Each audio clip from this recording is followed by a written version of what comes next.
Power star fans की एक बहुत बड़ी खुशखबरी। हाँ जी दोस्तों, आज हम बात करने वाले हैं पावर स्टार पवन सिंह के अपकमिंग प्रोजेक्ट। जी, सावन को बिल्कुल नहीं, आप लोग सावन का मत सोचिए कि सावन के गाने के बारे में, बोलबम के गानों के बारे में बताने वाले हैं। नहीं, ऐसा कुछ नहीं है। पावर स्टार पवन सिंह के एक लोकगीत का फोटो बहुत ही तेजी से वायरल हो रहा है। प्रिंस साल ने अपने इंस्टा पोस्ट से साबित कर दिया है कि वो एक बहुत ही बड़ा प्रोजेक्ट फिर से लेकर आने वाले हैं क्वीन शालिनी के साथ। आप लोग देख सकते हैं स्क्रीन पर चलते हुए अनेक सारे फोटो, और इस फोटो में साफ समझ में आ रहा है कि एक रंगदारी बाहुबली टाइप का फिर से एक सॉन्ग लेकर आने वाले हैं। इनके बैकग्राउंड में देखिए, एक से एक मशीन गन AK-47 का लाइन लगा हुआ है।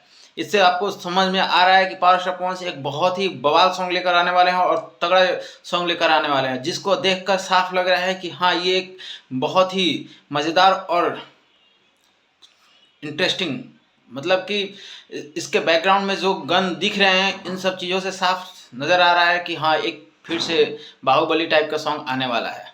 बाकी आप लोग का क्या राय है, आप लोग कमेंट बॉक्स में अपना राय दें, और नेक्स्ट वीडियो का इंतजार करिए। जैसे ही इसका अपडेट आता है, हम इसके बारे में डिटेल में आपसे बात करते हैं।